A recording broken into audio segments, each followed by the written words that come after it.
الحمدللہ رب العالمین والعاقبۃ للمتقین والصلاة والسلام علی سید المرسلین وعلی آلہ واصحابہ اجمعین اما بعد فاعوذ باللہ من الشیطان الرجیم بسم اللہ الرحمن الرحیم وبالوالدین احسانا صدق اللہ مولانا العظیم وبلغنا رسولہ النبی الامین المکین الکریم ونحن على ذلك لمن الشاہدین والشاکرین والحمد للہ رب العالمین۔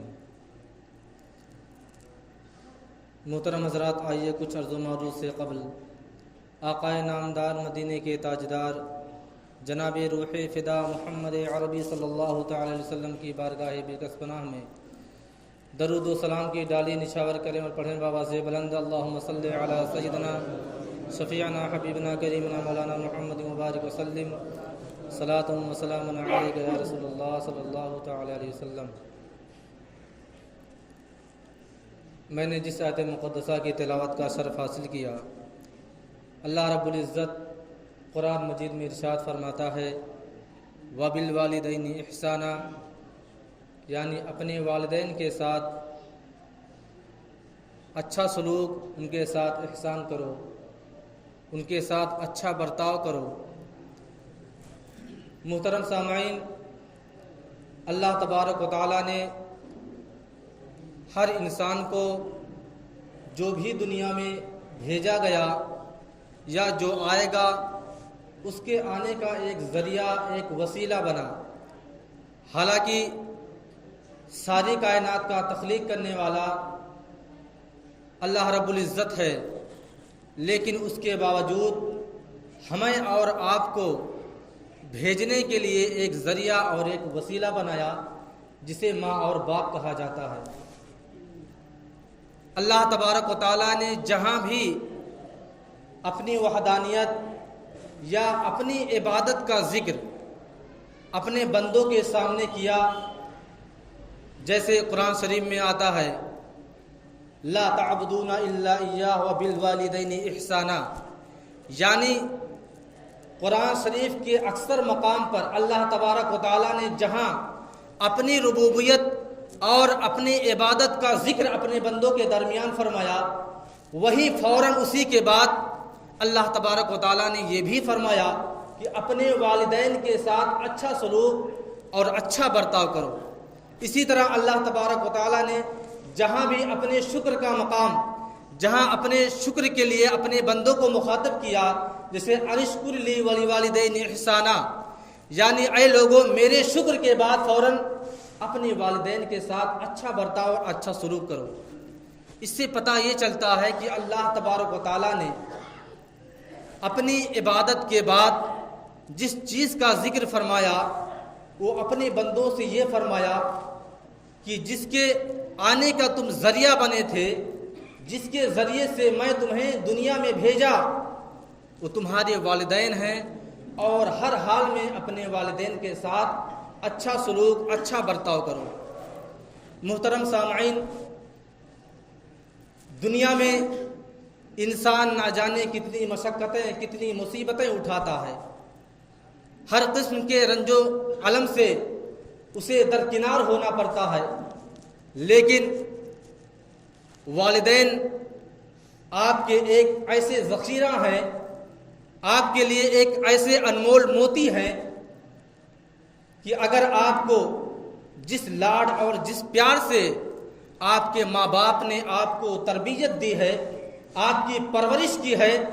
آپ کو مہنگے اسکولوں میں پڑھایا ہے، آپ کو اپنا اچھے جائیداد آپ کے اوپر خرچ کیے ہیں، وہی احسان جب وہی بچہ بڑا ہو جاتا ہے، پڑھ لکھ کر کے انجینئر اور ڈاکٹر بن جاتا ہے، تو اپنے والدین کے تمام پرورش کو اس وقت وہ بھول بیٹھتا ہے۔ جبکہ اللہ تبارک و تعالیٰ نے قرآن مجید کے اکثر مقام پر جہاں اپنی ربوبیت اور اپنی عبادت کا ذکر اپنے بندوں کے درمیان فرمایا ہے، وہیں اللہ تبارک و تعالیٰ نے اپنے ان بندوں کو مخاطب کر کے فرمایا ہے کہ اپنے والدین کے ساتھ اچھا برتاؤ اور بہترین سلوک کرو۔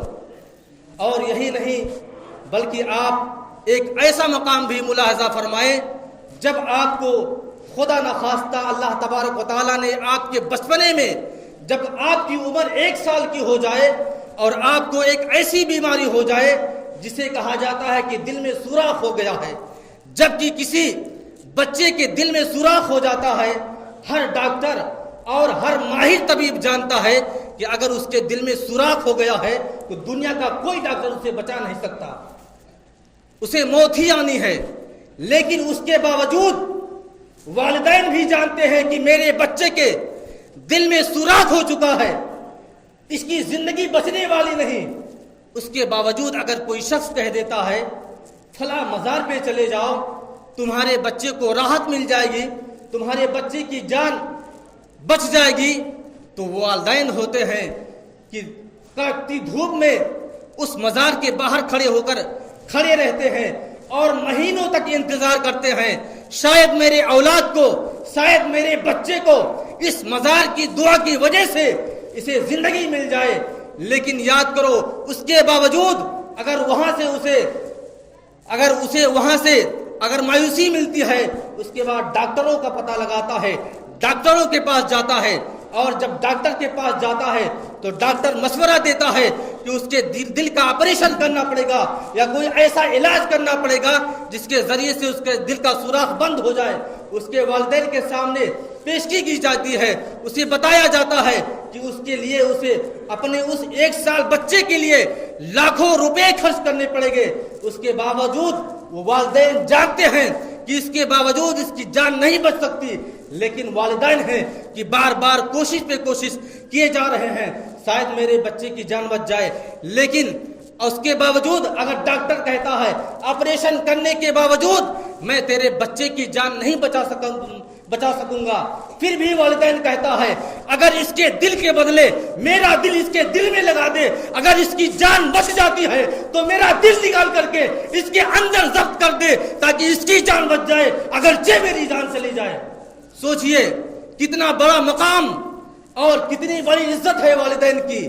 کہ وہ والدین ہیں کہ آپ کے بچپن میں جبکہ آپ کو کوئی ہوش نہیں ہے لیکن آپ کی جان بچانے کے لیے اپنی جان بھی دینے کے لیے تیار رہتا ہے۔ لیکن بڑی فکر ہوتی ہے، بڑا صدمہ لگتا ہے جب کسی کے بارے میں سنا جاتا ہے کہ اس کے والدین بڑھاپے میں پہنچ چکے ہیں اور اس کی دوائیوں کے لیے اس کے اولاد اسے خرچہ نہیں دیتے، اس کا علاج نہیں کرواتے ہیں، صحیح ڈاکٹر کو نہیں دکھاتے، اور اکثر دعا کرتے ہیں کہ اللہ تبارک و تعالیٰ اس بڑھاپے میں تو انہیں اٹھا لے، ان کی فوت ہو جائے۔ ذرا غور کرو، آپ کا وہ بچپنا جبکہ آپ کو ہوش و حواس نہ تھا، آپ کی عمر 1 سال تھی، لیکن آپ کے والدین نے آپ کو بچانے کے خاطر اپنی قیمتی جائیداد یہاں تک کہ اپنے دل کو دینے کے لیے ڈاکٹر کو تیار ہو جاتا ہے۔ حضرت عمر رضی اللہ تعالیٰ عنہ کے زمانے میں ایک شخص آیا اور کہا کہ حضور میری والدہ بوڑھی ہو چکی ہے، ضعیف ہو چکی ہے، اور اکثر استنجا وغیرہ بستر ہی پر کر دیتی ہے، اور جب کبھی اگر استنجا کرنے کے لیے بلاتی ہے اور میں اسے گود میں اٹھا کر کے استنجا خانے کی طرف لے کے جاتا ہوں تو راستے ہی میں میرے اوپر استنجا کر دیتی ہے۔ حضرت عمر فاروق رضی اللہ تعالیٰ عنہ نے ارشاد فرمایا تو کہنا کیا چاہتا ہے، پوچھنا کیا چاہتا ہے؟ اس نے کہا حضور میں اتنی مشقت برداشت کرتا ہوں کہ ان کے غلیظ کو اپنے اوپر لے لیتا ہوں، کیا والدین کے اوپر سے میرا حق ادا ہو گیا؟ حضرت عمر فاروق رضی اللہ تعالیٰ عنہ نے ارشاد فرمایا بالکل نہیں، تیرا کوئی بھی حق ادا نہ ہوا۔ اس نے کہا حضور اتنی عمر میں ان کی غلیظ کو، ان کی گندگی کو اپنے اوپر لیتا ہوں اور میرا حق ادا کیوں نہ ہوا؟ حضرت عمر فاروق رضی اللہ تعالیٰ عنہ ارشاد فرماتے ہیں کہ تیری سوچ میں اور تیرے والدین کی سوچ میں بڑا فرق ہے، زمین و آسمان کا فرق ہے۔ اس نے کہا حضور کیسے؟ حضرت عمر فاروق رضی اللہ تعالیٰ عنہ نے ارشاد فرمایا اے وہ شخص جب تیری والدہ، جب تو اپنی والدہ کو کسی حاجت کو پوری کروانے کے لیے استنجا خانے کی طرف لے کر جاتا ہے اور تیری والدہ جب تیرے اوپر استنجا کر دیتی ہے تو اس وقت بے دریغ تیری زبان سے نکلتا ہے کہ یا اللہ اس کی موت ہو جائے، اسے تو جلدی اٹھا لے، یہ تو اپنے سے کچھ کر نہیں سکتی ہے۔ حضرت عمر فاروق رضی اللہ تعالی عنہ نے ارشاد فرمایا، یاد کرو وہ زمانہ جب سخت سردیوں کا زمانہ تھا اور جب تو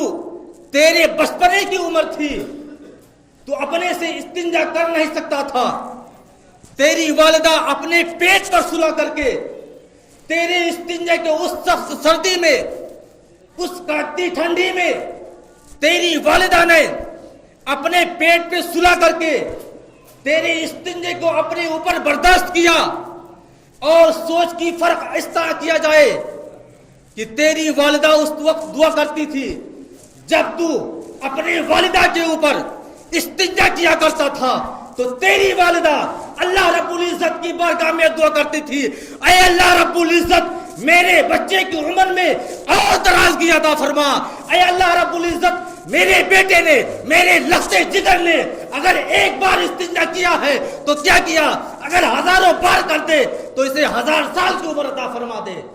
یہ فرق ہوتا ہے۔ سوچو اور غور کرو، وہ حضرات جو کہتے ہیں کہ میرے والدین اس دنیا میں نہیں رہے، یا وہ حضرات جو اپنے والدین کو بڑھاپے میں پا کر کے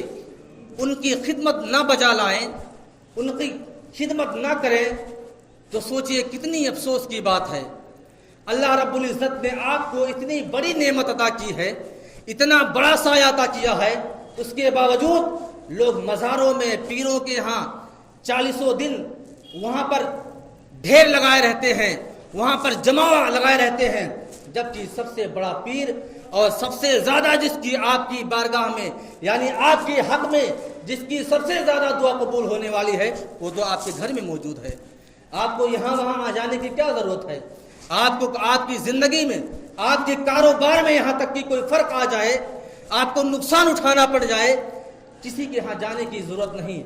کسی کی مدد مانگنے کی ضرورت نہیں، صرف اپنے والدین کے قدموں میں چلے جاؤ اور ایک بار محبت سے کہہ دو، اے والدہ میرے لیے، میرے کاروبار کے لیے ایک مرتبہ اللہ تبارک و تعالیٰ کی بارگاہ میں ہاتھ اٹھا کر کے دعا فرما دے۔ انشاءاللہ العزیز اگر اس نے دل سے دعا کر دیا تو جان لو سارے جہان کی نعمتیں آپ کی جھولی میں آ کر گرے گی۔ اللہ تبارک و تعالیٰ نے ایسے ہی نہیں والدین کا اتنا بڑا مرتبہ دیا ہے کہ اپنی عبادت کے بعد فوراً والدین کا ذکر کیا ہے کہ اپنے والدین کے ساتھ اچھا برتاؤ کرو، اچھا سلوک کرو۔ حضرت اورنگزیب عالمگیر جو ہندوستان کے بادشاہ رہ چکے ہیں، جنہوں نے کم و بیش 50 سال ہندوستان کی سرزمین پر حکمرانی کی ہے، ان کی والدہ جب بڑھاپے میں پہنچ جاتی ہیں تو بتایا جاتا ہے کہ آپ کی والدہ ماجدہ 12 سال تک بیڈ پر تھیں، 12 سال تک، یعنی آپ کی والدہ دونوں پیروں سے معذور ہو گئی تھیں، اس وجہ سے 12 سال تک بستر پر تھیں۔ حضرت اورنگزیب عالمگیر جو کہ پورے ہندوستان کے بادشاہ تھے، آپ کے محل میں تقریباً 300 کچھ کمرے تھے، لیکن اس کے باوجود آپ کی والدہ اتنی معذور تھیں، دونوں پیروں سے معذور تھیں۔ حضرت اورنگزیب عالمگیر فرمایا کرتے تھے، جب ہر دن میں اپنی والدہ جب اس محل میں جاتا تو سب سے پہلے اپنی والدہ محترمہ کا حال چال خیر خیریت پوچھتا اور ان کے پاس اس وقت تک بیٹھا رہتا تھا جب تک میری والدہ یہ نہ کہہ دیتی تھی، بیٹا جاؤ، تمہارے اوپر تو سارے ہندوستان کی ذمہ داری ہے، جاؤ، تمہیں اپنی رعایا کا بھی خیال رکھنا ہے، تمہیں اپنی رعایا کو بھی دیکھنا ہے۔ حضرت اورنگزیب عالمگیر فرماتے تھے، اے والدہ محترمہ، اگر آپ اجازت دیتی ہیں تو میں چلا جاتا ہوں۔ یہاں تک کہ جب 12 سال آپ پر بیڈ پر تھیں آپ، اس کے بعد جب آپ انتقال فرما گئیں تو وہ اورنگزیب عالمگیر، جس اورنگزیب عالمگیر کو کسی نے کبھی رلایا نہ تھا، جنہوں نے بڑی ہی ذمہ داری کے ساتھ، بڑی ہی انصافی کے ساتھ، بڑی ہی عدل و انصاف کے ساتھ ہندوستان کی سرزمین پر بادشاہت کی تھی، اس وقت لوگوں نے بتایا کہ حضرت اورنگزیب عالمگیر کا یہ عالم تھا کہ جب آپ کی والدہ کا انتقال ہو گیا تو آپ برابر فرماتے تھے، آپ بارہا فرمایا کرتے تھے کہ میں سارے ہندوستان کا بادشاہ ہوں، لیکن پھر بھی میرے لیے سارا ہندوستان قبرستان لگتا ہے۔ کیوں؟ اس وجہ سے کہ میری والدہ کا سایہ میرے اوپر نہیں ہے، اس وجہ سے میری زندگی ویران لگتی ہے، میرا ہنسنا مسکرانا سب بیکار ہو چکا ہے، میرا دل اس دنیا میں لگتا ہی نہیں ہے۔ اور آپ کے اشک کا عالم یہ تھا کہ آپ کے آنسو بند نہ ہوتے تھے۔ لوگ بتاتے ہیں کہ جب تک آپ کی زندگی تھی تب تک آپ روتے رہتے تھے، یہاں تک کہ جب دربار میں جاتے تھے اور لوگوں کے درمیان فیصلہ سنایا کرتے تھے، اس وقت بھی آپ کی والدہ کی یاد آتی تو آپ کی آنکھوں سے اشک جاری ہو جاتے اور آپ افسوس کرتے، کاش آج میری والدہ تو ہوتی، چاہے اسی حالت میں تھی، کم سے کم ان کا سایہ میرے اوپر مسلط تو تھا، برقرار تو تھا۔ آج کچھ لوگ، کچھ حضرات اس طرح کہا کرتے ہیں کہ میری والدین تو ہے ہی نہیں، میں کس کی خدمت کرنے جاؤں، میں کیا کروں۔